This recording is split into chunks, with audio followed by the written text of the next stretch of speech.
Yes. You are not on camera though. Hey, remember to No, it's catching. I was going to tell you, remember to share to the Delirious Dads gaming group.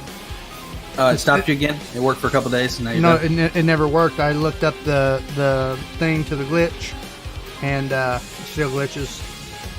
So. Oh, so it lets you click it, but it doesn't do it. Well, it makes me schedule it. So it won't let me post till 30 minutes after the original But you post. said last time it let you. Mm-mm. You're like, oh, look, here it is. I just get to click it. You don't No, remember? that was on the other ones. Oh, okay. You know. So. I'm shearing it up. Yeah, bro. Appreciate you getting on tonight. We just finished the calendars. Tiff did hers in 2 days, and I did mine in one. And Freaking busted it out, baby.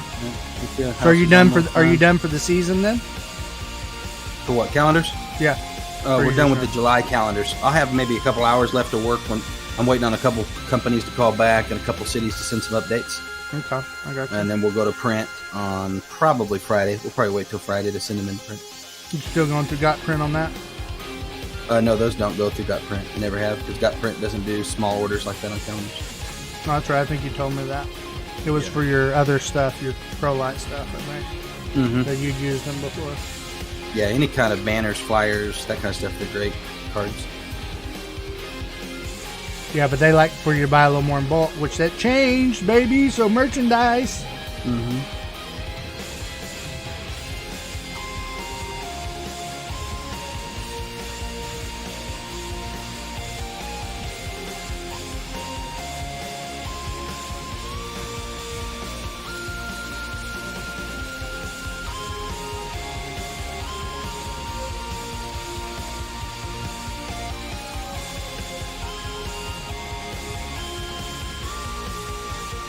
The music is legit tonight, baby.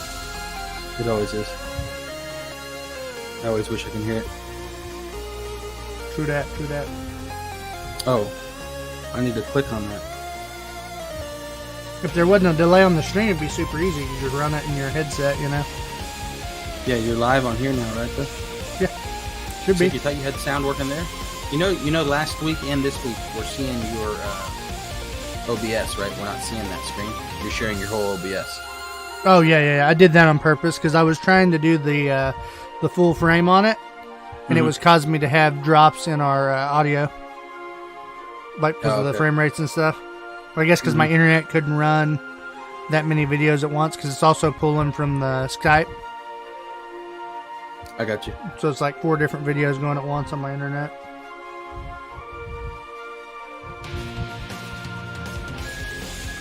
Momo just liked my our post on Twitter. I'm sitting here thinking, is it Claire's Momo or is it a different Momo? You just made me think of it. Remember that little scary Momo? What wasn't it called, Momo? That little scary creature with the legs? Yeah. No, the Momo's the one, the Asian sculpture character. Yeah, it had little chicken legs. Yeah. Like a face. Yeah. Yeah. That was last year. That was last year's news, bro. That's creepy. Now it'd be Rono Momo, right? Rono Momo. What's weird is ever since you switched to doing it this way, though, I don't know if it's Discord or if it's just the way you're doing it. When I click pop out so I can have it in a separate window, it won't work. Oh, really? Yeah, it just pops up a gray window. It closes my video. I don't like that. On the Skype? No, on Discord. We need to just gift Hunter a little webcam, and then we can just start using Discord for our videos. Heard that. It says you've popped it out. Yeah, but I just closed it, so throw out. That's what she said. Meh, meh, meh. Wow. Well, I'm talking about having babies, you know. Oh, okay. Thought you were referring to my size. Wow. Sorry. I'm talking about my weight. Yeah. I'm a big guy. Both are bad. Sure, you combine them and it's real bad. Oh, all bad. All right, let's do this. You ready to go, brother? I am. All right. I'm feeling it tonight. You're extra Extra feisty.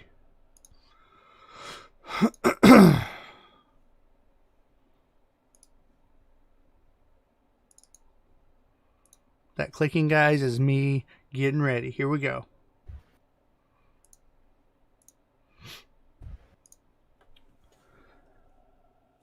This episode is sponsored by Click Gaming, a freelance esports tournament company based out of Oklahoma. If you're located in the U.S. and need esports services, this is the ultimate gaming company for you. Contact Johnny Weaver at icychiller@att.net. That's icychiller, ICYCHILLER.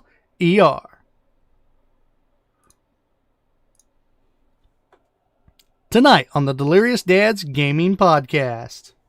Yep. Let's start a riot. A riot.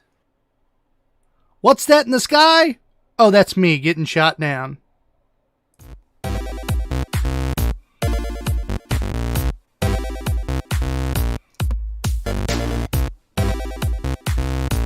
And now, the Delirious Dads Gaming Podcast.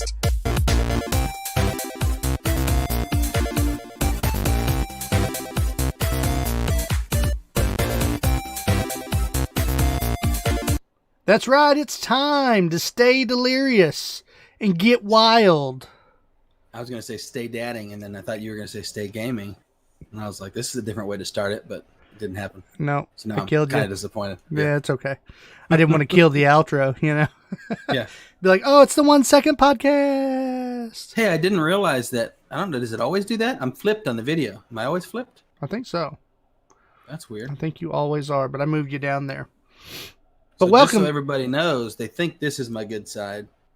They think it's my left side. It's not. That's my right side. Yeah, it's opposite day. Well, guys, welcome to episode 74 of the Delirious Dads Gaming Podcast. I'm here with my good friend and compadre, Ryan Maddox. Ryan, welcome to the show, buddy. Oh, yeah. I welcome you because this is going to be an epic show, and I'm glad you get to participate. Oh, okay. It's because you're involved. That's why it's epic. Oh, yeah, always. Yeah.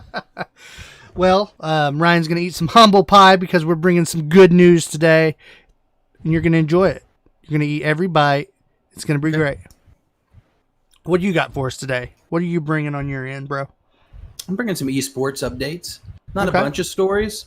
You know, if you listeners are out there, we're going to be, you probably haven't noticed, other than we switched from going 3 segments most of the time to 2 segments. That was in an effort to be able to have a little bit more casual conversation as we go without feeling crowded and to shorten the episodes. But since then, we've had longer episodes, and Clint's had to trim them down. But we are working to kind of tighten our episodes up a little bit without it cutting out the fun. So we're trying to find that happy place. Yeah, so where's I've the got middle some ground? Stories today. I guess you could still call it news. I don't know if we're going to call it some other segment here soon, but it's going to be when we cover specifically things going on in esports. And then as esports open up here locally, again, for the schools and stuff, we'll be covering local esports too on a regular basis. That's something we're going to be getting more and more involved with, the esports tournaments and helping sponsor, hopefully, some of these high school teams and high school players and different things like that. And that's something we're super excited about. That really Johnny over there at Click Gaming has kind of got us excited about and involved in. And we like that layer that has come on to the show and our interests. So that's kind of something you guys can expect to hear more of. So we'll decide later whether we'll call it something different. It's news, but it's specifically esports news. Yep. And we have plans. I'm going to be reaching out to Jeff Price over at OCU. Want to try to get him on the podcast to talk about their esports program, kind of pick his brain. But we're going to try to get him on whenever things are more settled. I feel like right now everything's been so up in the air. We would like to save him for a time whenever things are more concrete rather than so up in the air. Yeah, so we definitely still have plans in the esports world. It's just with COVID and everything that's went on, it just slowed down everything. So that's kind of where we've been on that end. But I'm very curious to see what's going on in the esports world, Ryan. It's going to be really cool. In the esports world is a couple big things with a couple big names. There's obviously more news that I'm going to bring. We're going to try to bring news that at least You guys will kind of know what we're talking about, who we're talking about when we talk about them. And then if there's big stories of unknown people, obviously we'll bring them up too. But we're, just like our regular news features, we try to pick out the things that are going to be most prevalent to you listeners. And I think these ones are going to matter a little bit. And so we'll hit on those things. As I introed, I said, yep, let's start a riot. That's referring to my first story, YEP, which is the Youth Esports Program, that I'm going to mess up this guy's name. The company's name, Mineski, is who heads the Youth Esports Program. It's the, I would say, umbrella company. There's a Mineski Philippines, and that's specifically what we're talking about, the Youth Esports Program in the Philippines. And Riot Gaming, Southeast Asia, their Southeast Asia division, has partnered with them. They're collaborating, not just sponsoring. So it's an actual working together. The partnership will be with what they go by as YEP or YEP. They will allow YEP to give students access to the Riot Games employees through workshops, activities, and student initiatives. They're going to start these initiatives, and they'll include Legends of Runeterra tournaments and Valorant content contests. So these kids are young adults too. The youth includes the college level, if I understand properly, with the Youth Esports Program. And they're going to be able to kind of connect with and mingle with some of the, obviously Riot has become one of the top gaming companies in the world. And they're going to get to actually connect with their employees that are, full scale at the level these guys are hoping to get to, right? And so they're going to get to see kind of what things are about, even possibly work on projects together is the way it sounds, which is pretty sweet. So it's kind of like a workshop type thing where they can interact with the employees? Yeah, it says initiatives, workshops, and activities. And then, of course, they're going to work to set up these tournaments too. So there's going to be kind of a combo thing going on. It says that Chris Tran, he's the head of the esports for Riot Games, Southeast Asia, that he spoke with, what do you call it? He spoke on the agreement in a release saying the Philippines has always been one of our most important markets. I didn't know this. So that's one of the reasons I found this story interesting. I wouldn't even think of the Philippines as being a big esports market, but evidently it is. It says, as we've been consistently blown away by the passion and the talent discovered within this community here. It's a very tight community. We are excited to partner with the Youth Esports Program and to support their efforts in nurturing the next generation of esports and game industry professionals. So they're working on both sides, the tournament side, the players, and the people who work in building the games. And so does this YEP program. They work on both sides too, players and people involved in the artwork and game design and all that. It says, as part of the partnership, Valorant will become an official tournament game of the Youth Esports Program and their upcoming campus-based esports leagues. So Valorant is going to be on their list of esports that their actual high school teams and college teams will be playing for competition, which is pretty sweet because that's a brand new game. I mean, we know it's been out on beta, but this is great, I think, for their partnership and for the promotion of Valorant and bringing it to the pro scene. And that advantage that I feel like Valorant has is the fact that it's free to play. And as you said in previous episodes, it plays on weaker computers. So it's accessible to these kids that may not be able to afford a gaming PC. Yep. Lower income families, things like that are going to be able to run this game just like I can on my potato. So yeah, I think that's a huge benefit to Valorant. Are you going to be wanting to do tournaments there? No, but you can get in plenty of practice there. Right? You go to your tournament, you probably want to jump on a better computer. It's going to have less lag and things like that. Yeah. If you're serious, but a lot of times people can't even run these games at home. They can only run when they go to the class or things like that. And so I think that's a definite leap in the right direction to where we see a lot of games just eliminating even decent level gaming PCs can't play a lot of the new games. So to see this built that way, I think is great.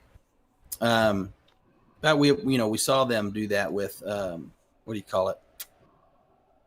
Wow, I just drew a blank on it. Fortnite. Fortnite was designed to work on almost anything, kind of. You know what I mean? And so that's something that actually they've made a lot of their money off of, the ability to make the game run so well because it's cloud-based in the back end, right? There's a lot of stuff processing on their end instead of your end. Yeah. But you got one more statement here that's from, hopefully I get his name right. Marlon, he goes by Lon Marcelo. He's the director of the YEP program. He also commented, we're very happy and excited to have Riot Games be part of our program. We are aligned on our objectives of raising the level of esports to the level of other varsity sports and schools.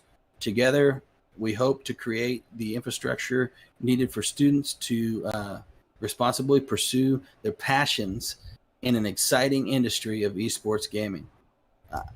Really, that's kind of started to become one of our missions. As the show's developed, we've realized how we're on the cusp of that, and we want to do anything we can to help that. That's why we have those kind of guests and partners that have started to join us for the podcast that are involved in that. We're not just involved in esports pro, right?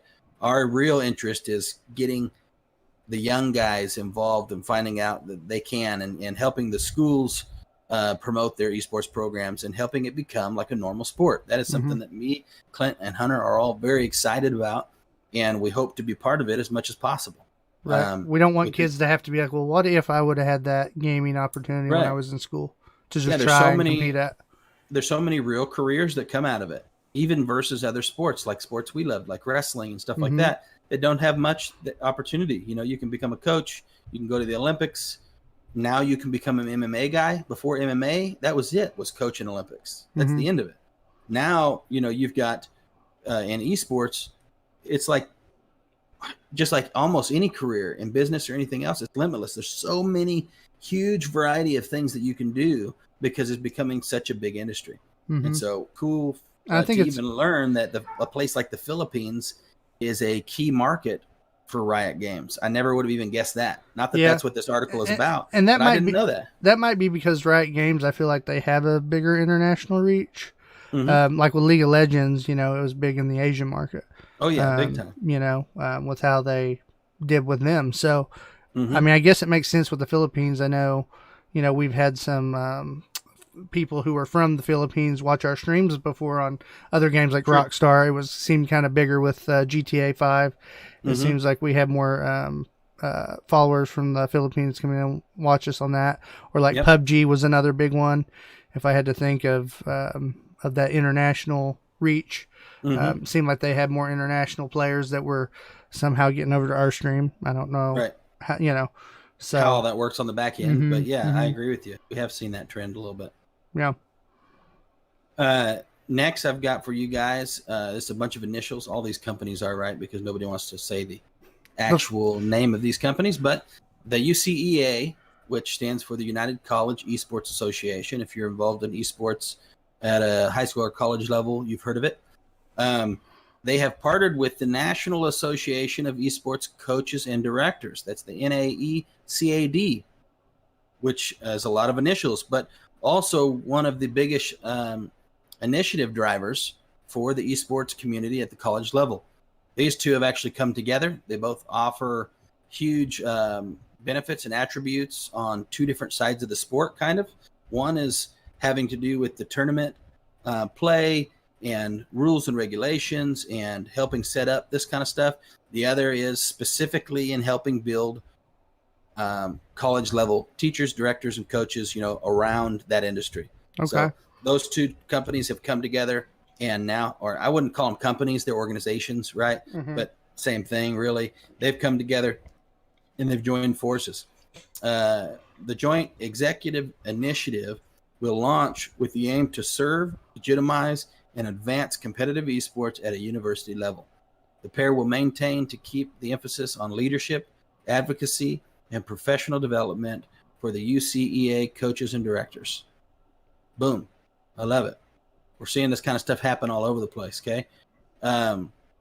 Says here, Victoria Horsley, that's what I'm going to go with, Chief Revenue Officer of the UEA and President of the UCEA, commented on the partnership. The UCEA's partnership with the NAECAD allows us to continue to raise and advance the development of the greater collegiate esports community, current and future leadership, and valuable resources within North America.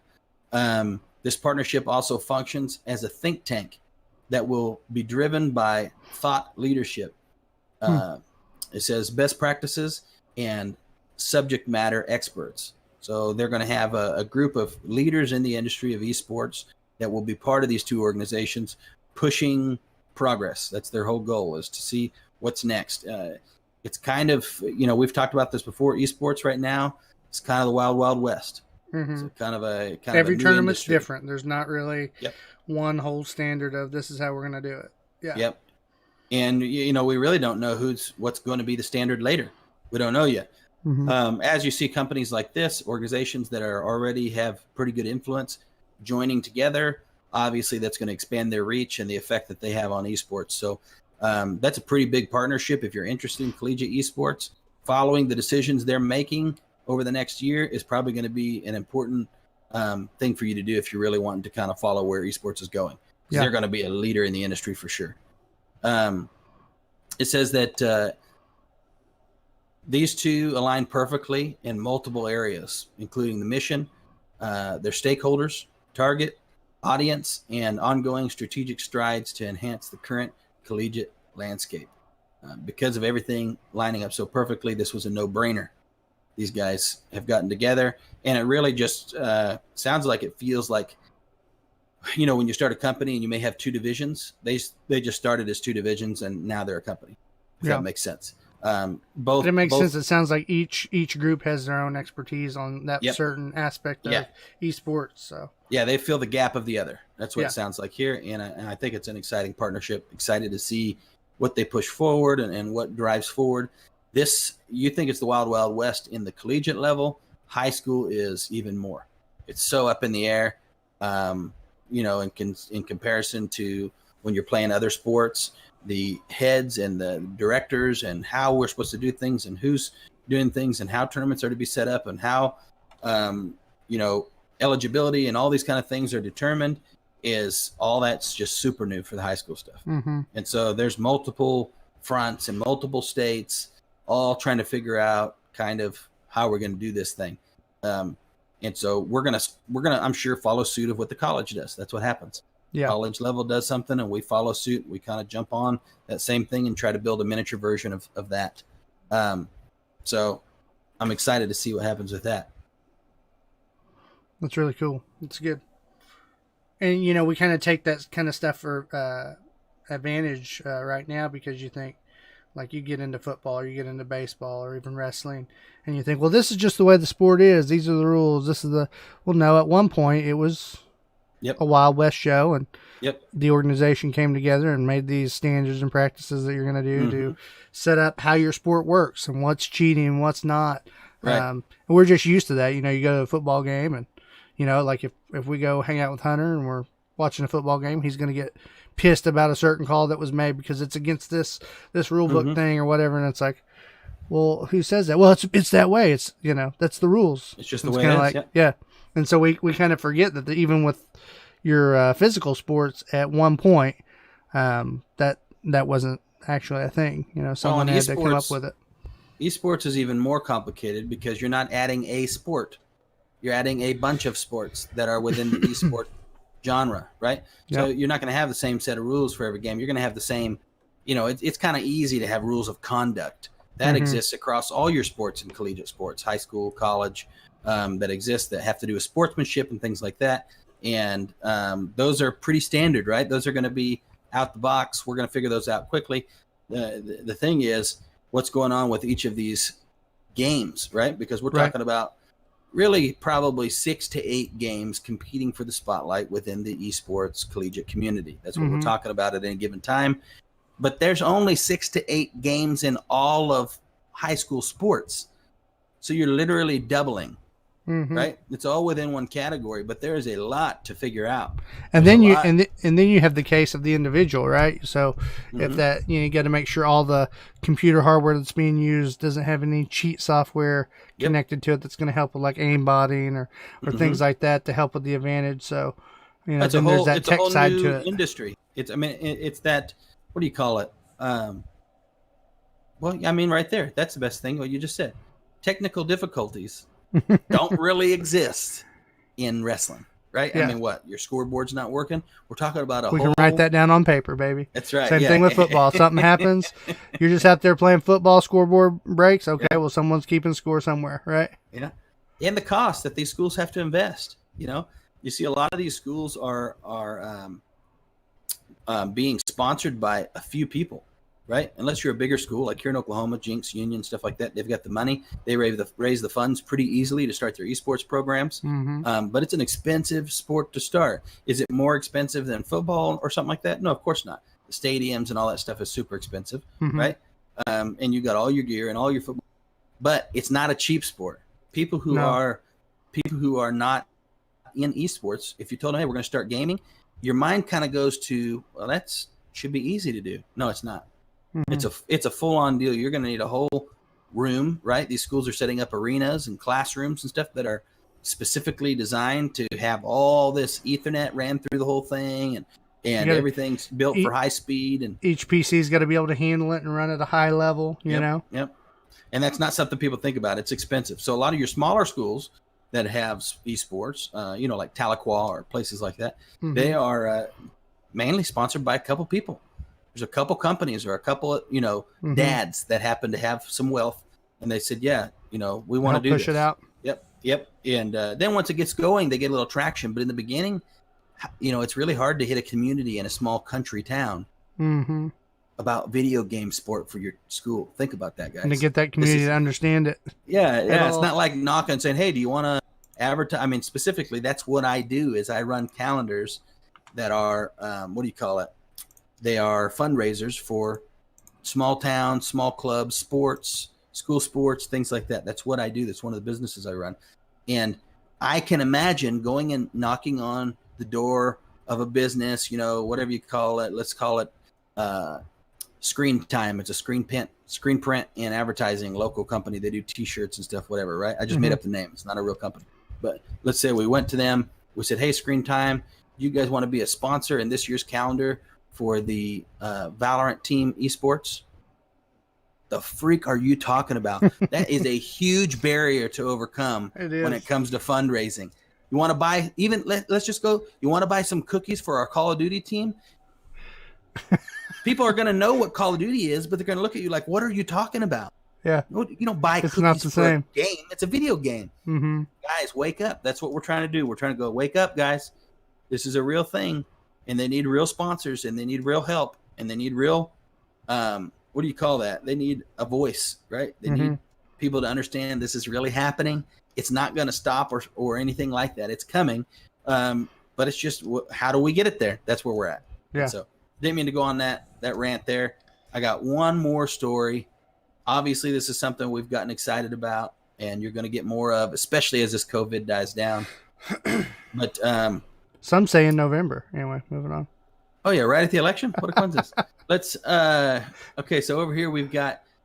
I don't know if you guys have ever heard of this guy. His name's Gary V. Anybody ever heard of him? Of course you have. If you haven't, Gary Vandesky. Okay. Yeah, Vanders, bro. Vander. Yeah, Vander. Yeah, I know who you're talking about though. Gary V. Got to get on at work. Stay up late. Yeah. Get no sleep. Yeah. If you've never watched Gary V, he's the man. Yeah, he turned his dad's liquor store business into millions. Yeah. So multi-million-dollar business. Yeah, but not just that. He's very motivational. He puts out a ton of content and advice, not just motivational speeches, but good, sound business advice for the modern age on what you should be interested in, how you should be marketing your business and your brand, all the things that we are trying to do right now. And he's got all kinds of fingers and all kinds of cookie jars. One of them, if you haven't heard of it before, is called Vayner Sports. Don't know if you've heard of it. But Vayner Sports is basically let's get specific. It's a sports agency program, right?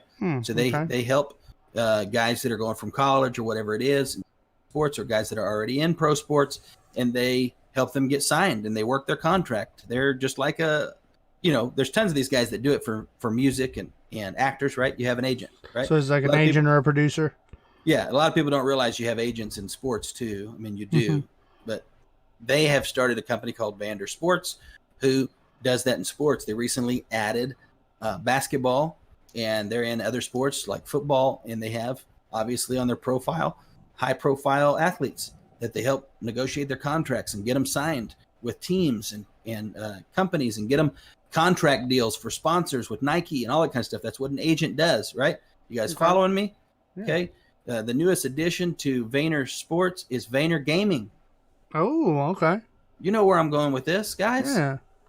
He has already signed his first client on here. And let's see, what's this guy's name real quick? You guys are going to know who he is, but I don't want to say it wrong. Where's he at? He's on the page. Yeah, no, I think I accidentally. Yeah. Here he is. He's at the very top. I had scrolled past him already. They call him, you've said his name before, Clint. Is it Booga? You know what I'm talking about? Kyle. Booga. Yeah, Kyle Gearstoff. Yeah. He's the winner of the Fortnite World Cup, right? We've talked about him on here on the show. I think he goes by Booga. I think that's how you pronounce that. I think it is Booga. Yeah. He's their first client within the eSports community, and he was already a pro, but they signed him. I don't know if he had an agent before, but they're his agent now, and they've already renegotiated his deal with the organization, the North American organization Sentinels, which is the team that he's part of. Okay. And that's what they do. They're trying to get you some more money, trying to make sure you're being done right. That's what an agent's there for. Yeah. Are they going to get a piece of the pie? Of course they are. Wouldn't be in business if they weren't, especially Gary Vee. He's there to make money. He's not there just to have fun. He likes to help and support people. He said, this is from Gary Vee. He said, I've been quietly paying attention to the gaming industry for over a decade, building relationships and following trends, which is what Gary Vee does. Yep. He said, one of the most exciting things about it for me is the gamers themselves. He said, and when I look at the culture, the interest in the sector from other athletes, artists, celebrities is enormous. It's much bigger than any other upcoming thing. He said, this is very significant expansion for Vayner Sports. Basically, he's saying this is not some little, hey, we're going to do this little thing on the side. He's very serious about the gaming industry and being a main big lead agent within it. Not even something I thought about until I read this article. Obviously, other sports have agents. Why wouldn't we? You know what I mean? Right. But interesting that they do. Alongside the Vanderchuk brothers, which actually both of them own it, Gary and his brother, which I don't actually know his name. Sorry if you're listening. They both own the Vayner Sports. Vayner Media and all that? No. Just Vayner Sports. Okay. Yeah. And then we've got, they may both own it, but all I know is that they both own the sports. They've also got Darren Glover. He's jumped on board as the agency. He jumped on board with the agency as the gaming division lead. He's expressed his excitement surrounding the launch of the agency. He said, while lucrative, the gaming industry is still in the wild, wild west, just like I was saying earlier. He said, and unlike other sports, relevancy is not necessarily tied strictly to performance or wins and losses. I agree with this 100%. It's very much like you're a character. You know what I mean? It's all about the personality, baby. Yes, and that's where Gary Vee comes in. He said, I don't believe that anyone has a better secret sauce than what Gary and the Varner ecosystem does for brands, talent, and professional athletes. And that's true. He's awesome at branding. He's awesome at marketing. And that is what he's going to be bringing to you as an esports athlete, more than just getting you a deal signed. He's going to make you worth more, if that makes sense. He's going to promote you. He's going to take you to the next level, baby. Yep. He's going to brand you. And that's really what it's about as a professional sport. That's what esports is moving into, stronger and stronger all the time. And, man, Gary Vee is a huge name right now. I mean, it basically, and I'm not trying to just tout this guy. I've listened and watched a lot of his stuff. I like it a lot. I like how much he gives for free. It's almost unheard of how much information he gives for free. And if you search Gary on Google, his name's going to be number one. I promise you that. That's how big this guy is right now. If you don't know who he is. And like you said, he's in everything. He's in everything, man. You know, he's talking about I'm like, how does this guy keep up with everything? I mean, obviously he's got people helping him, but geez, he's like, he's got his thumb on social media, all these different markets, you know, now including gaming, and I love it. I mean, it's going to just his name being involved in sports is going to bring esports up. Mm-hmm. It's going to automatically. And you know, I don't know him personally.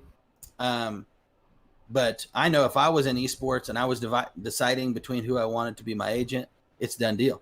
Yeah. There's no other name out there who's big enough in esports to say, yeah, that's going to be, you know, and I understand the argument of, well, he's not an esports guy. Well, he brought on an esports guy and he's a marketing genius. And he's got an esports guy working with him, part of the gaming division. And so especially if, here you go. Yeah, for sure. And especially if you're kind of not the biggest name ever, and you can work with him, that's perfect for you, I think. You know what I mean? Sure, it's great for him if you're already a big name. But if you haven't done a bunch of branding and you don't know how to do that kind of stuff, this guy's going to blow it out of the weeds. So I'm excited to see what he does and who he backs, who else signs with them. Let me see when this article was written. I think it was like the 15th or so, 14th. Yeah. Okay. So we'll have to keep a finger on the pulse of this situation, because you never know. He may be blowing up with a lot of different esports stars on his hand. Mm-hmm. So I don't know of any other agencies. Maybe we'll have to look that up. If there's any other agencies out there, he's obviously definitely one of the first I've heard of. I'm sure there are. He's probably just the first kind of big one, big famous name one. Yeah, you know what I mean. Sorry, got a track record. Right. Yeah. Okay. That's all I've got. That's my stories for esports. I probably spent more time there than I meant to. But no, you're good, man. That was good. Very informative section. A lot of things going on that I wouldn't have thought otherwise yet. So, for some reason, you lost me. Yeah, your camera's not on. We can hear you just fine, but your camera's gone. So I'm not sure why. Okay, I'm gonna call you right back. Okay.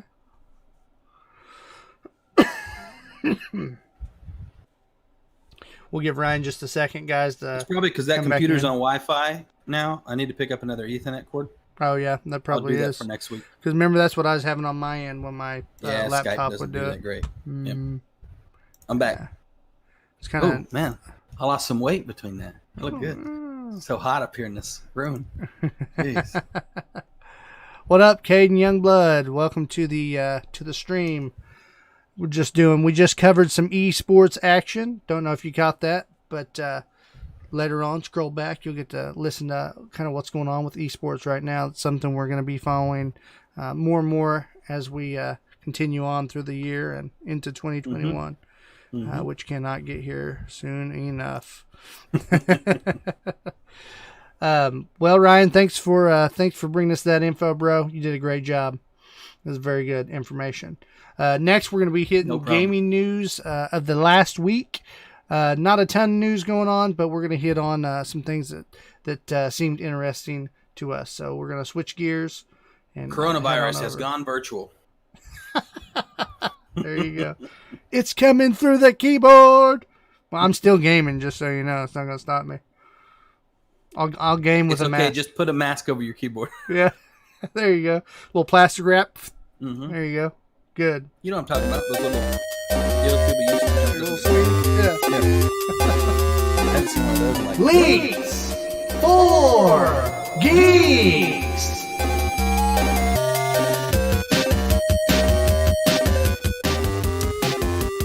I got to correct myself before we continue on with the news. Mr. Youngblood said that he played Valorant with us a while back, and he goes by the name Ivy_Young. I do remember playing with you. Thanks for following us, man. Yeah, we appreciate it. Us out, brother. Hopefully Valorant's treating you well, especially with the new ranked mode. We've tried it, 2 games of it, and we feel like we need some more unranked right now. Definitely. But it's time, guys, for Leaks for Geeks. We're going to cover the news of the week and what's been going on in gaming. Now, we may not cover everything out there, but we're covering some things that we found interesting, and we hope that you like it. So we'll go ahead and start off with Respawn. They're the creators of Apex Legends. They are having some complaints right now going on with having issues with their skill-based matchmaking system for the Apex Legends. So right now they've had a tweet that went out from the SBMM guy. He said, "I have no idea if you're the guy who analysis. I think he says analyzes, but I think it's misspelled. He says, "I have no idea if you're the guy who analyzes stuff for SBMM, but if you are, you're doing all of us an injustice, and there will always be ways around the system people will abuse anyway. We don't want 2 ranked modes." Yeah, so that went down, and they responded. Imre responded and said, "I appreciate the feedback, really." He also works as their analytics and data science person there at Respawn. He says the intention of matchmakers is to give you a better, fairer match, and it turns out that it's not that easy in a battle royale situation. Yeah, I'm sure it's not. Yeah, they say this isn't the first time Respawn has had to speak out about their matchmaking system publicly. Apex Legends creative director Chad Greenier also recently revealed that while the team is working to make everyone happy with regards to the matchmaking system, the balance is, quote, tricky. However, Respawn will continue to make changes based on player feedback.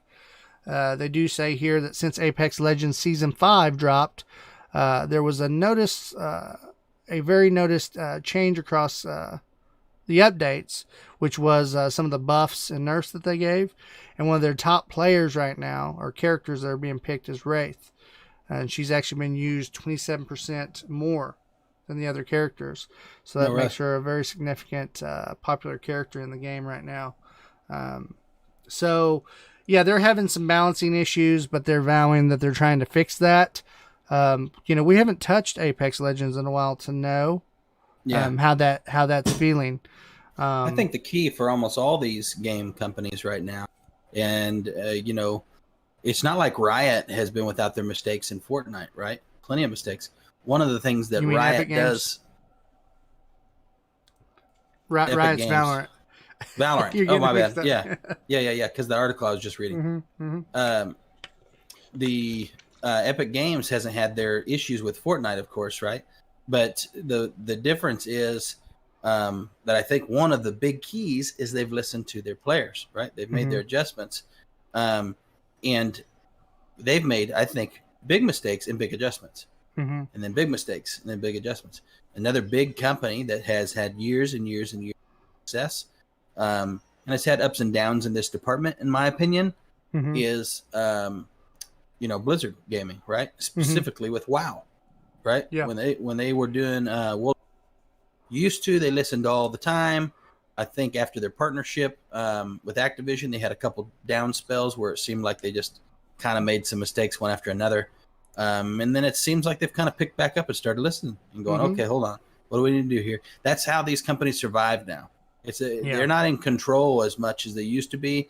They really need to listen to the players, to their customers, which has kind of always been the case for most other industries. But gaming has not really been that influenced by gamers crying out, right? Like, okay, well, we'll make an adjustment 3 years from now when we'll make another game. Now it's so fluid that the games that survive are the ones that are listening. And so if Apex does what they're saying they're going to do, then I think they'll be all right. You know what I mean? They got some issues going on, but they've got to listen. Hopefully so. And you make a good point on that. It's kind of a feast or famine situation. It seems like companies, gaming has a weird thing as far as it's more like a sport or an entertainment entity, where it does its best work when there's nothing to lose. So if you look at the success of Blizzard, they were a small company taking big risks, right? Creating these amazing worlds and putting themselves out there. You could say the same thing for the Call of Duty series when it first got going. I would say they were super fan based too. Like when they started, they were very fan base driven. Yeah, and so I think then you get into this point where they grow into a big corporate company, and they want to keep making money. Now all of a sudden it's all about shareholders. It's all about making that money. And And then you see these companies, they stop taking chances. They stop taking these big creative risks that made their games unique, right? Right. And I think that's evident, like you said, with Blizzard games, where it's like these small changes, but nothing huge. Same thing with Call of Duty. Right. It's been small changes, but the game itself hasn't changed that much from the original series of games, at least in my opinion. We see it hurt people too, right? Because I think you see like a company like that, they partnered up. Of course, you partner like that, all your shareholders are a little nervous. Great. We took on a large increase in revenue, right? Awesome. Our employee base probably tripled at that point, right? And that's all good, but it's scary for shareholders. So what they encourage you to do then is to play cautiously. Yep. Calculate the risks. People, the problem is that's not usually the best path in the gaming industry. Time has told that people win big when they kind of gamble a little. They've got to push some of the boundaries. When we see companies push the boundaries, we see all of a sudden, boom, they get a foothold, they get a fan base because of it being kind of more entertainment, like you're saying. And so I think we've seen companies that tried to stay safe to protect their shareholders who actually then hurt their shareholders. And they should continue to do what got them there. Yeah. They shouldn't change in that moment. It's risky. Yeah, you have to in a creative outlet because you're getting these fans who are from all walks of life. It's it's different. Like people aren't like super fanboys about Best Buy, right? Yeah, right. You may love Best Buy as far as that's your place you go to, but you're not going to die on a hill trying to defend or go against Best Buy, right? It's really irrelevant. Whereas with gaming, you're getting people from all walks of life. So you're having a lawyer could play, a doctor could play, a farmer could play. Then you have the people that a musician who loves games that have wonderful music, or artists who really appreciate the art in games. So you get this big collection of people that they all have strong opinions and passions about what they're playing. And so, I think that's kind of why you do see more hate sometimes directed at the developers. But I think sometimes we need to take into account what we're dishing out to them. But for the big companies, you can definitely see a watered down product at times. Just a safe, we're not going to do much changes here. Here's our game. So, and I think, I don't want to go, beat a dead horse, but I do think we've seen, and the gaming industry moves so fast. That's what we've been talking about with esports and everything else. So you do see a faster rebound or failure. It happens faster in the game industry. So you saw, Activision Blizzard kind of bit the dust kind of hard. And then I think they've had a pretty big rebound. You know what I mean? I think their new Call of Duty, they said, oh crap, we got to do something. You know what I mean?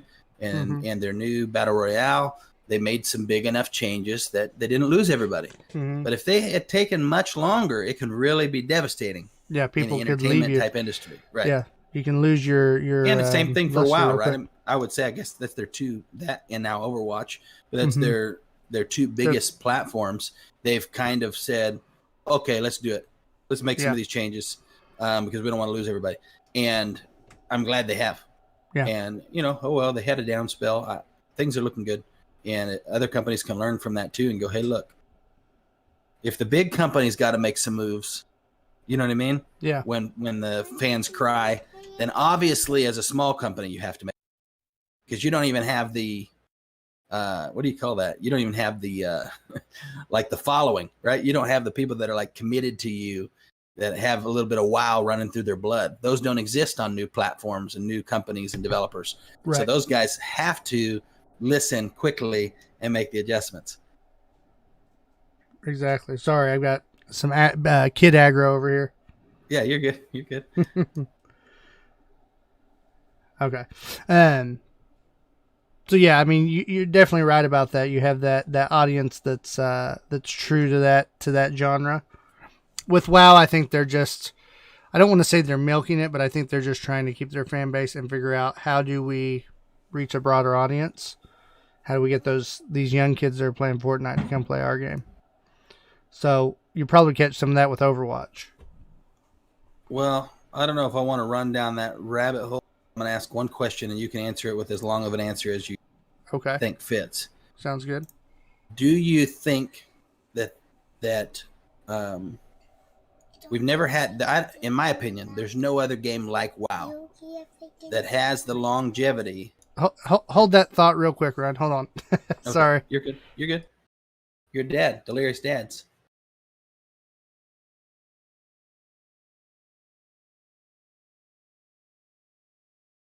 All right, you guys out there listening, it's just evidence that we're dads. You know what I mean? We've got kids that come in. I got dogs that come in and knock my door open.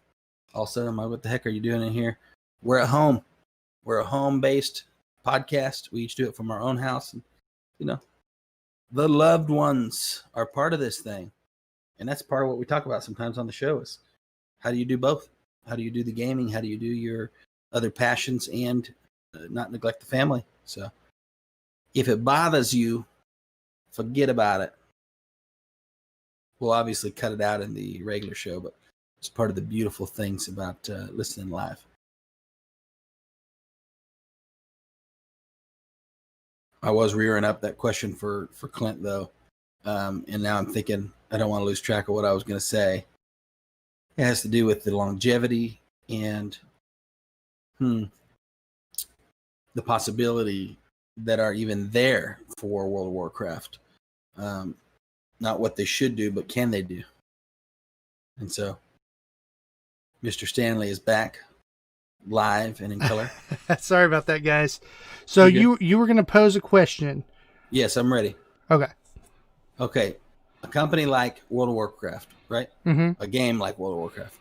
I do not personally know of any game with the longevity and fan base that World of Warcraft has.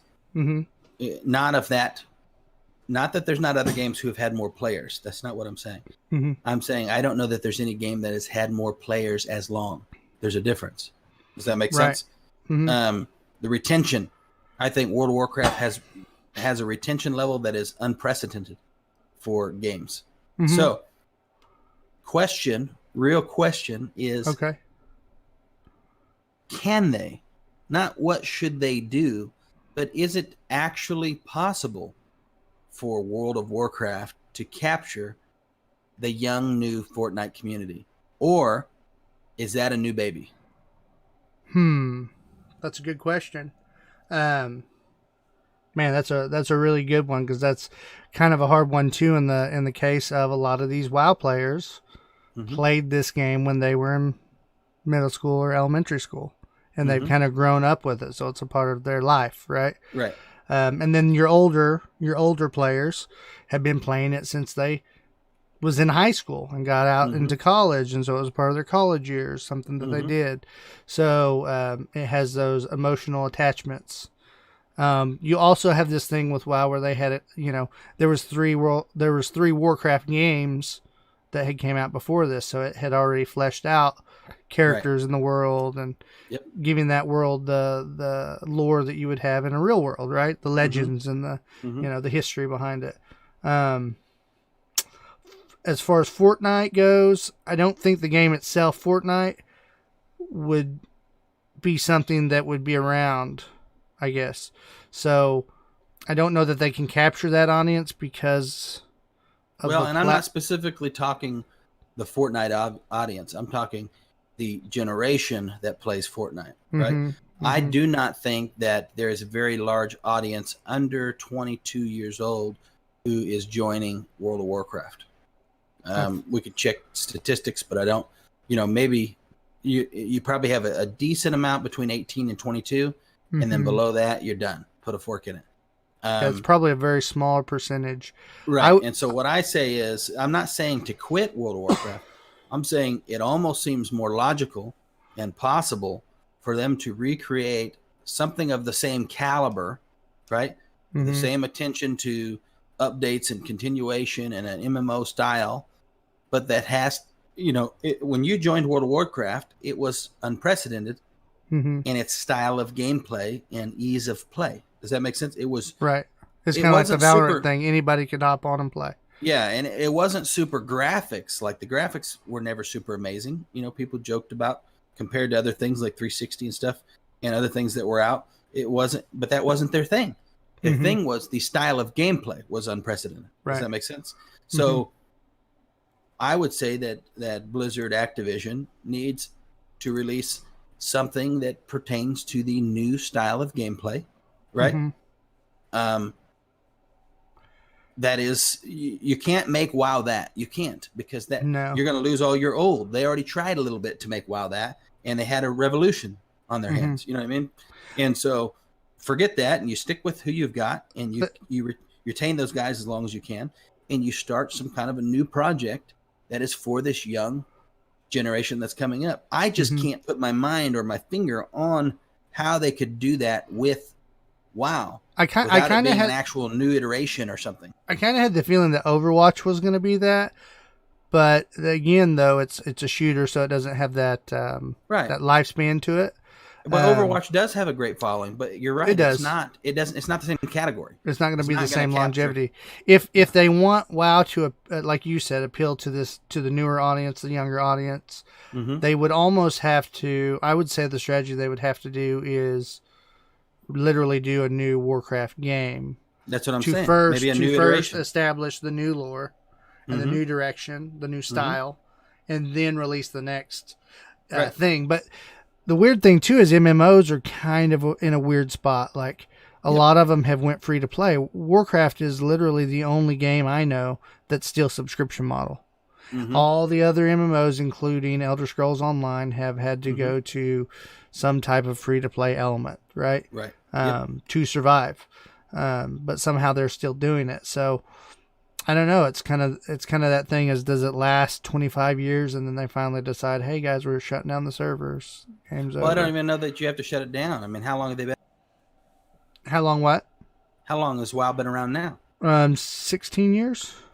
Right. I mean, so yeah, I guess another 10 years would be a long time. But what I'm saying is you don't have to have any plans of shutting it down. That's where I almost say you have to start a new, maybe it's not World of Warcraft, but it's still an MMO. Right. And you're not trying to capture your World of Warcraft players. That would be dumb for them to do. I think it's going to make a new game for the World of Warcraft players. They want to make another game for the guys they don't already have. Right. So it can't be the same MMO, or at least the same holdbacks. It's got to be something that the gaming industry hadn't seen, because that's what made WoW so huge. That's what I'm saying. They took the EverQuest idea. They loved EverQuest, and that's what the game was birthed out of. They said, well, let's use our strategy game, Warcraft, and we'll make our own EverQuest. Right. And then they just happened to strike that perfect gold. Yep. Yeah. And then here you go, this amazing game that hit 12 million subscribers. So that's 12 million people paying $15 a month to play your game. So, I mean, at that time, they were just money, hands over fist. But if you think about it, there's so many more gamers today than there was then. The gaming, the amount of people that game, and that gaming is much more mainstream and accepted, right? All your professional athletes are into gaming, and professional artists, they talk about games, and you'll see tweets and stuff about the game they're playing. Gaming is like super normal now, right? And so I think you can capture an audience like that again. And a company as big as Blizzard Activision has the ability to do so. They could try World of Warcraft mobile. Yeah, I don't know. And strip it down a little bit, right? Take away some of the spells for the younger audience, if you want to get across to that mobile gaming audience. But I mean, we don't work for them. We're not trying to hash it out. I get it. The big question was just, it sounds like you agree with me. To do it with World of Warcraft is... Well, there's too much there. You have all your people that played this game for years. They've invested time into their characters. They have all the collectibles. They have it's going to sound weird when I say this, but they have the emotional connection to that game. Like it's more than just another video game to them. If you spent, like I've been playing since 2009. So I'm 11 years in now. So it means more. Like I would be emotionally sad if they said we're shutting down servers. Whereas if they're like, we're shutting down this Call of Duty and making a new form of it, I probably wouldn't care. Right, yeah, I get that. You know what I'm saying? So there's a lot of elements to that, but you're right, it is kind of its own unicorn. Yeah, and I don't really see a path of possibility for them to capture this young generation with World of Warcraft. You'd almost have to go VR. Maybe. VR World of Warcraft. Yep. Then It's got to be something different. Audience. Yeah. It's got to be something different. It's got to be. There's got to be not just we got a new expansion, which is great if you're a World of Warcraft player. You see what I'm saying? Right. But I don't think they're capturing new young people with that stuff. No, I mean if they are, it's a smaller percentage. Mm-hmm. But I would love to see the statistics on that just to see. We could be wrong, but Yep. it for sure. I mean, their player base has fallen. People grow and move on, and sometimes they come back. We've seen that with World of Warcraft Classic. Mm-hmm. You know, so it's still got that nostalgia. I think the World of Warcraft Classic plays exactly into what I'm talking about. The people they captured with Classic was not new young people.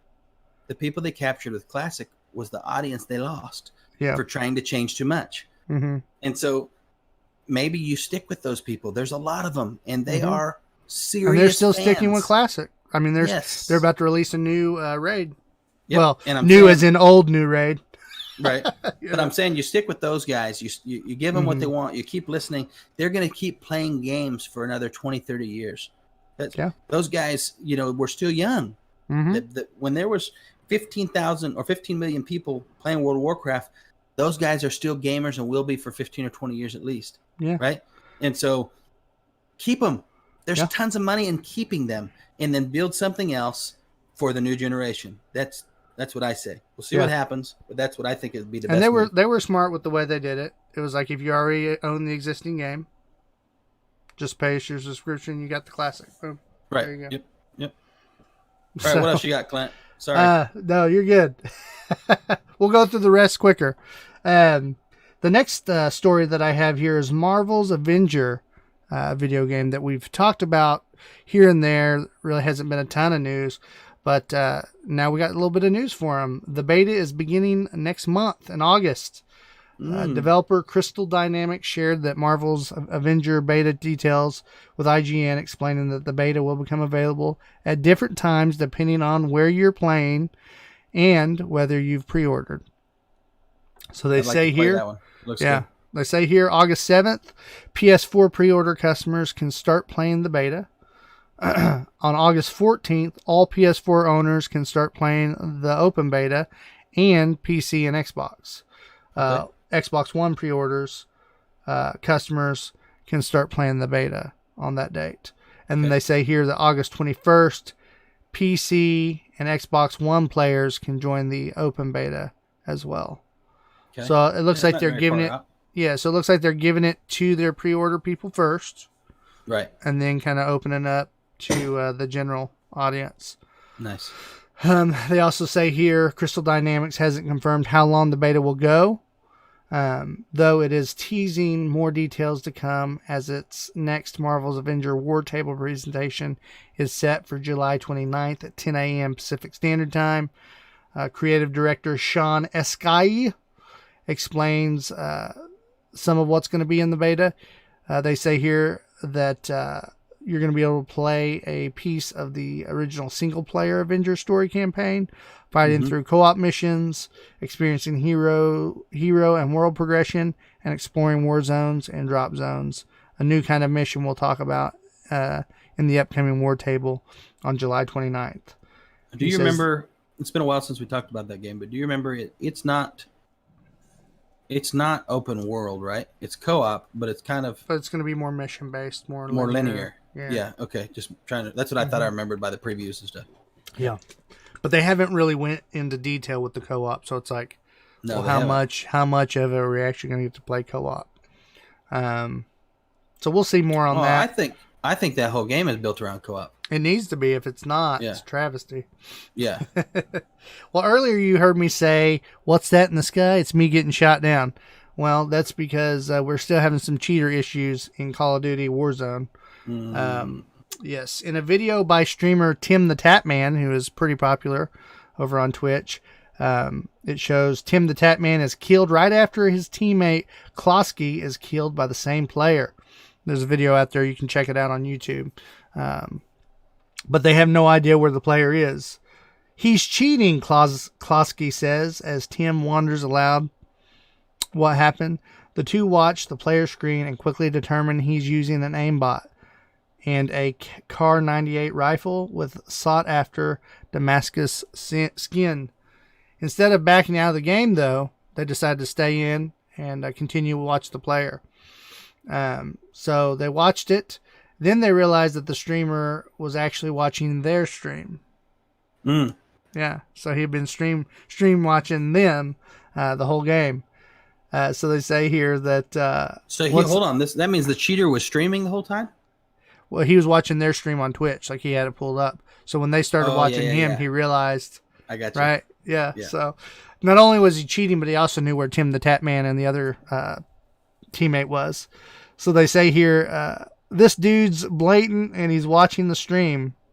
This is Tim. He starts laughing. And then the cheater, who Tim calls Line because the gamer tag is not legible, he says, decides to put on a show.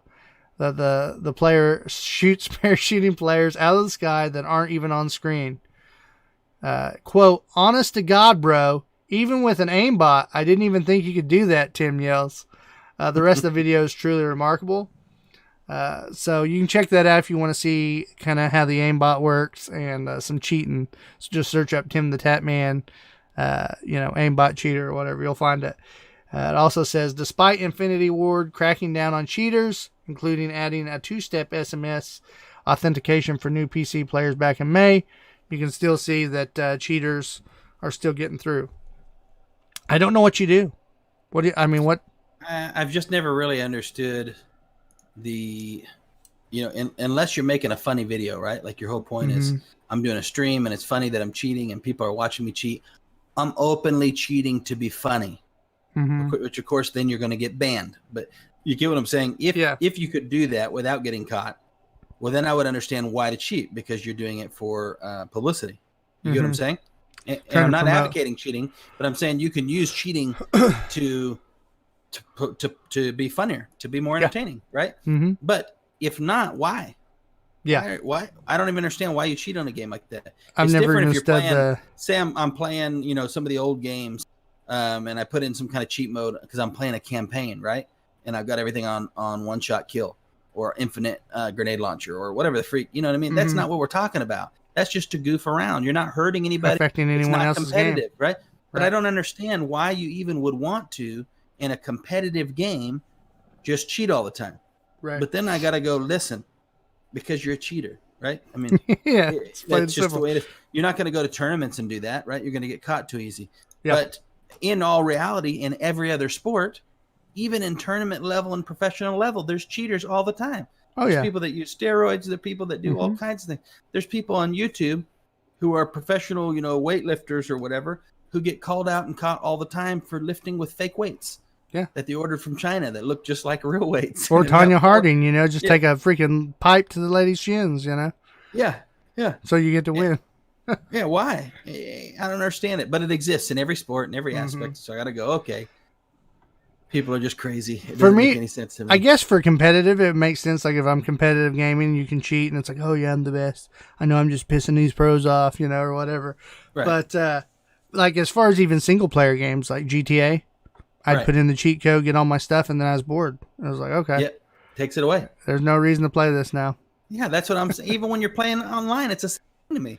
Yeah. If I'm online, okay, now don't get me wrong. Am I that guy that when we're playing something like Call of Duty back in the day, I'm looking for that kind of little glitch spot that I can kind of jump into that's super hard to get to and almost nobody can get me and I'm going to shoot them? Yes, I definitely understand that. I have fun doing that. Right? I get that. Yeah. Am I going to do that all the time in every game that I'm playing? No. Nah. No, because I'm not going to even know, you know what I mean, if I'm doing any good or if I'm good at the game. Yeah, you end up ruining it. Yeah. I'm not gonna do that. It's fun to do something like that every once in a while, which maybe is what these guys do online too. They just jump on and they cheat a game here and there, and like, bro, did you see them? They were so mad. Yeah, I don't know where I came from, and they just, part of me gets that. I guess. I feel like this guy was definitely like, I want to get Tim the Tatman's attention if he knew that Tim was playing, right? Yeah, maybe. Yeah, bizarre. It's pretty cool though. Definitely check it out. It'll piss you off. It makes us players that aren't so good like, oh yeah, everybody's your name, bro. Yep. That's all it is. Everybody. Oh, well, There are those kids that when you're playing, bro, aimbot, bro. All the time.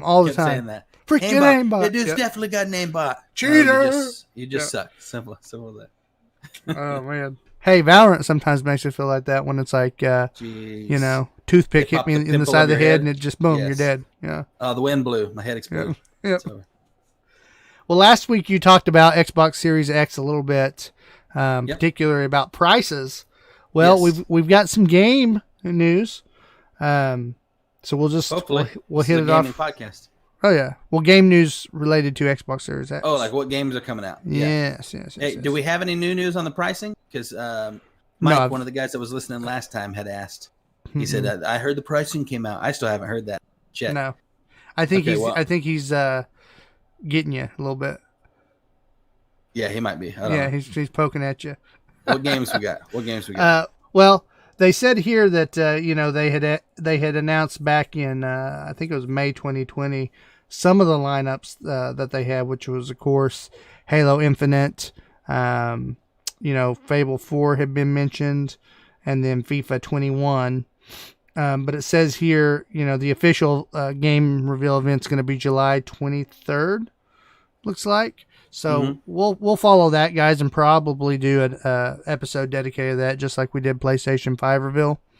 And we may find out more about the actual game itself, or system itself, the console. Right. But as far as games, we do know that there's some games listed that are going to be coming out. Now, keep in mind, some of these games are going to be coming out on both consoles, so it may not be so earth-shattering. Right. But I was just going to read them off to you guys so you'll know what is going to be coming that we know of so far. You have Assassin's Creed Valhalla was one. Yep. You're also going to have Battlefield 6, and that's by EA. So that's coming to the Xbox Series X. We're talking about games that are coming with launch, or no? No, this is just coming in general. That we know are coming for sure. Okay, just making sure. Yeah. There's also going to be Bright Memory Infinite. So this is by Chinese FYQD Studio, and they're behind the first game to be shown off back in May 7th for the Xbox stream. This is going to be like a very sci-fi type game with swords and shields mixing with assault rifles and magical beams that light acting as grappling hooks. So yeah, it's kind of a shootery type game. Just with a different twist. Yeah. There's Call of the Sea. This looks to be a narrative-led mystery game, tasking you with finding your lost husband among the jungles, oceans, and islands of the South Pacific. This has also been confirmed for both Xbox Game Pass and Smart Delivery. Which Smart Delivery, I think they mention it up here. Let me make sure. Smart Delivery. I think that's just... I'll have to look that up and what that actually is real quick for you. I'll give you details on that in just a second. We'll get through this games list and not get sidetracked. You also got Chivalry 2. That's going to be a multiplayer first-person hack-and-slash game that sees players thrust into an epic medieval battle where you can siege castles, unleash flurries of fiery arrows upon enemies, and dominate in a 64-player battlefield. That sounds cool. If it's medieval style, that sounds pretty neat. There's also Chorus. It's going to be a space flight combat simulator. It's kind of Mass Effect-like in its style. That's going to be coming out. In the art style? Yeah. Okay. And then you have Control. This is by Remedy Entertainment. It's a critically acclaimed supernatural action adventure that's coming to the PS5 and Xbox Series X. You have Chris Tales, which is an indie love letter game to classic RPGs. So that's coming out. And then Cyberpunk 2077, of course, will be coming out. And they don't have specific dates on all these, so that's why I'm not giving you a date for everyone. I got you. Yeah. Just naming off the ones that they do mention. Demon Turf will be coming out. It's a trippy 3D platformer. So you can check that one out. And then Destiny 2, which I found was interesting, that they're porting that over since it's already been out.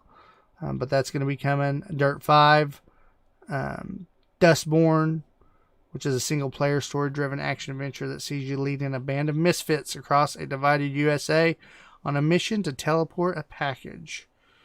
Boy, could that be the future? I don't know.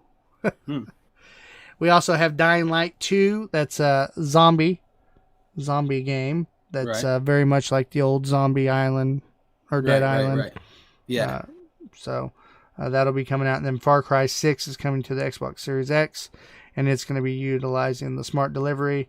And, of course, we mentioned FIFA 21. You're going to have your Fortnite. Gears 5 is going to be coming out on it.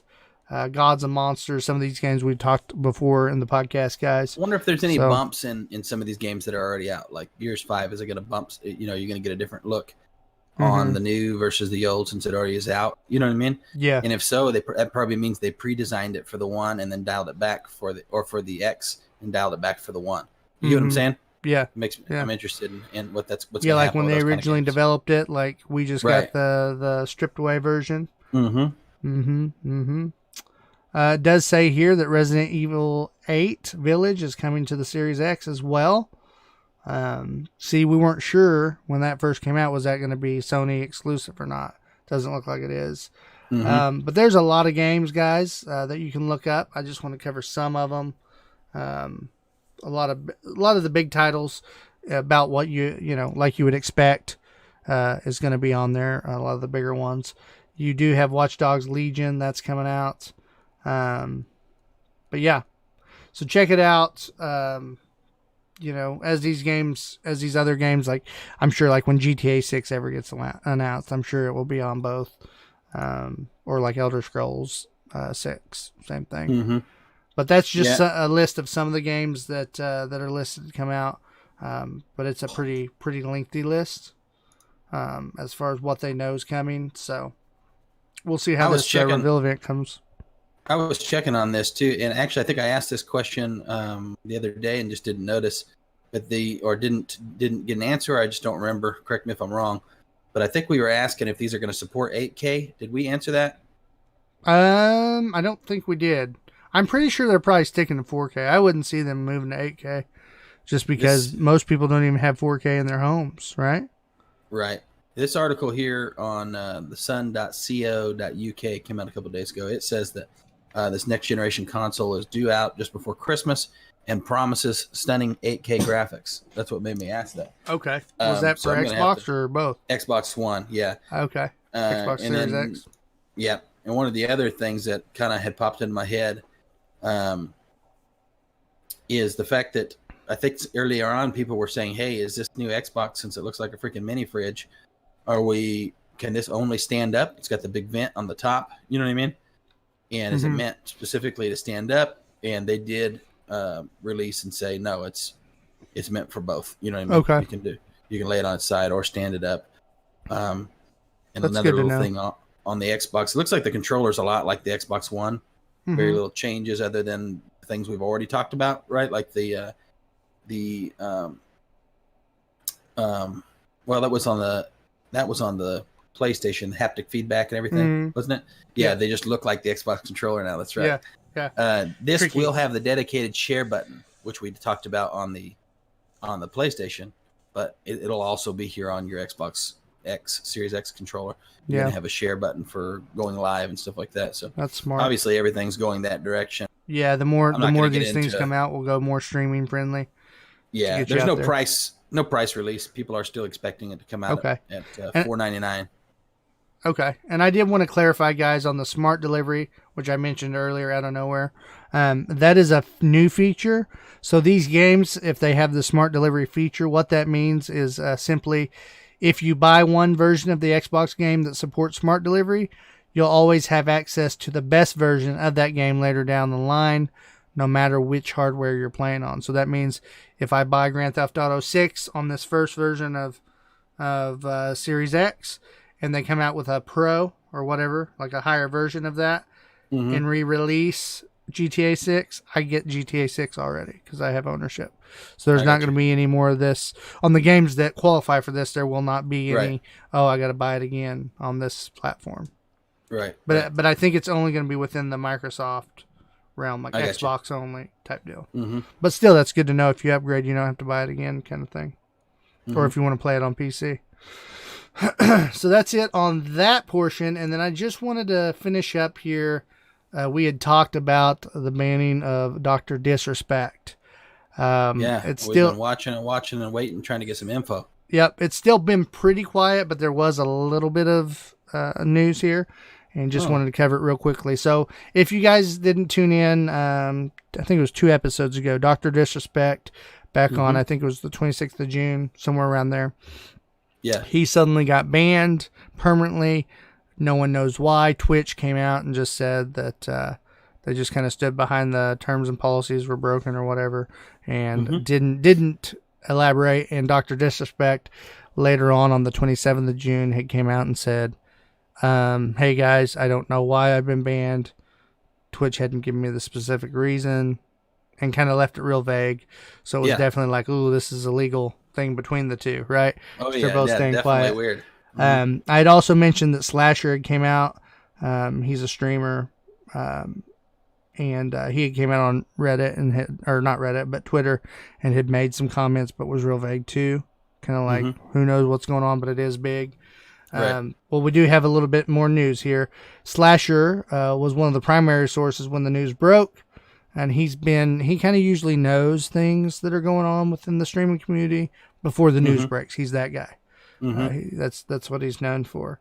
Well, he did post here. He said, just to be absolutely clear on his Twitter account, he says, Tim the Tatman nor Nick Merce has spoken to Dr. Disrespect since the ban, and to my knowledge, no other streamers have either. Y'all are misinterpreting clips. Likewise, Doc has not responded to half a dozen personal requests from my own to speak since the ban. The reason he's saying this is Nick Merce and Tim the Tatman spoke about Doc on their streams. It was only because Dr. Disrespect had logged into the game and donated $50 to Nick. While that was speculative, it seems streamers who are friends with the Doc are also maintaining their silence over this. Donald Trump's Twitch account had been banned, but it looks like it's been lifted, so just a 2-week suspension on his. I didn't even know he had a Twitch account. They also say here that PewDiePie also took a while to comment on the issue. He feels that this ban could potentially point to a lot of things for streamers in the future. He also mentioned how Mixer and Twitter having a competition or lack of one might be one of the reasons for this ban. Slasher clarified his stance quite clearly with his tweets about Doc. At the same time, he mentions Nick and Tim just to give us an idea of what's really going on. So Slasher's really just saying, hey, anything you think you heard from them, it's not real. Right. We don't know. Nobody's talked to him. Yeah, because I think, Nick had gotten that donation from the Doc, and people were buzzing about it, and it's like, well, he just donated some money. Big deal, right? Right. So, I don't think that meant anything else. There was also another streamer there that had said, in 2 months you'll know more, kind of thing, and people jumped all over that. And to me, it's just people trying to get more views to their channel, right? Right. It might be. Yeah. Yeah. So really, right now, we don't know anything more.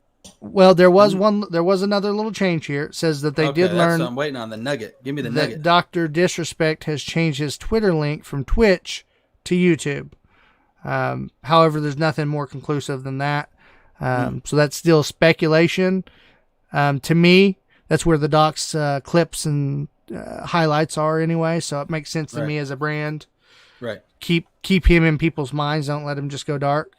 So I don't think that necessarily means he's going to YouTube gaming, but it does show that as of right now, he's not looking to buddy up with Twitch right now. So yeah, I don't know, who knows? Will we ever find out anything?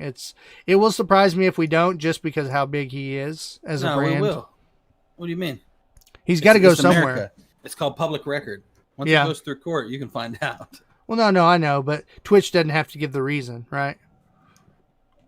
If everything that'll happen at court will be on record, so people will find out. It just doesn't go on record until the case is closed. You know what I'm saying? So if they're in litigation, it'll be public record afterward. Yeah. So we'll know. We'll figure something out. Yeah. Who knows how long or what? Who knows how long? Yeah. But Yeah, for him being who he is, I don't see him coming out of it a year from now once everything's settled and not going somewhere else. Right. Just too hot, too much going on. Anyway, that's all I have for the news, man.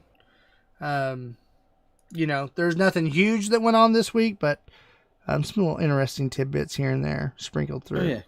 Good info. We're always bringing you guys good info. We can't make crazy news happen. I mean, there's enough crazy news outside of the gaming community. I feel like you guys have your fill. I feel like we're heading into the fall territory, and that seems to be whenever everything just explodes because you have all your holiday releases and announcements coming out, and all that. We got to see how much COVID kills. That's what we got to do. Well, I don't mean people. I'm not being crass. You're talking about the good thing is with gaming, since we all do it online anyway. I just feel like it hasn't really affected. It's affected the events and the announcement styles, but it hasn't affected the. It hadn't affected things like a movie comes out and it's going straight digital rather than movie theater, right? No, but people are speculating that it's going to affect console sales and upgrading and extra money spending. You know what I mean? I think you're probably right on that, but I don't know. We'll have to see. We'll have to wait and see. But what a historical time to be doing a gaming podcast. That's all I know. For sure. But guys, we hope you enjoyed tonight's episode. We enjoyed doing it. We appreciate your listenership. If you could help us out, get us out, share, go on your Facebook, go on your Twitter, go on your Instagram, whatever you got to do, and let people know about the show. If you enjoy us, if you're sticking with us every week, then we want you getting the news out there. Let other people know so that we can continue to grow. And as we grow, we plan on doing more for our fan base. I'm going to throw this out there right now. We were talking about listening to your fan base. We have a growing fan base right now that has been growing consistently. And, we're talking to people. We've got Click Gaming as our first sponsor and this kind of stuff going on. But we are not getting enough feedback from the listeners who are a regular listener, right? They give us likes. They give us shares on a regular basis. We love it. We want feedback. We want to know if we're making changes you don't like. We want to know if we're making changes you do like. We want to know if there's changes that aren't happening that should be happening. And we mean it when we say we want to know. To the point that if we get some regular feedback from you guys, I'm going to say for at least a couple months, right? A couple months of regular feedback from the same person, and we'll send you a shirt. Yeah. We're about to be doing shirts here in this next few weeks or so. We'll have a sample. We'll start wearing them during the podcast. But if you really are giving us real feedback and helping us grow our channel, not just by promoting us, but by letting us know your opinion, which means a lot to us, then we're going to send you guys a T-shirt or a mug. You can pick whichever one you want. Mm-hmm. I didn't even ask Clint. I know he's agreed. He's like, yeah, why wouldn't we do that? Yeah, for sure. So just so you guys know, hit us up. What is the email, Clint? We don't always give that one. My email, you can get me at clinton@deliriousdadsgaming.com. With Ryan, it's the same. Just attach his name at the front. Same thing with Hunter, and it'll get to us. Also, guys, if you want to game with us when we're doing gaming streams, or you just want to be like, hey, I want to game with the Delirious Dads, we had a person that listens to the show, also comes by and checks out the live stream the other night, and I wasn't able to get his gaming info, and then I think he had gotten tied up in another game. So if you want to be added to our gaming list of potential players, email us that too. Let us know your gamer tags on whatever platform you're playing on. Yeah, we'll be hooked up with you ahead of time. Then when we jump on, boom, we can just we can at least send you invites in advance to the Delirious Dads gaming Discord channel. Or also get you an invite over to Click Gaming if we're gaming on that channel. Right. So that's another thing. But other than that, that's about all we have as far as announcements. If you want to support us financially, you can go over to Patreon. You can do a donation there if you enjoy the content. And that's pretty much about it, guys. So with that said, stay delirious. Stay dadding. And stay gaming.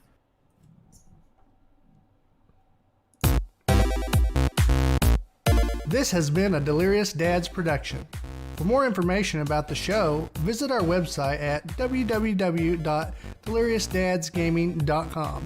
You can also find us on facebook.com/deliriousdadsgaming, twitch.tv, and YouTube.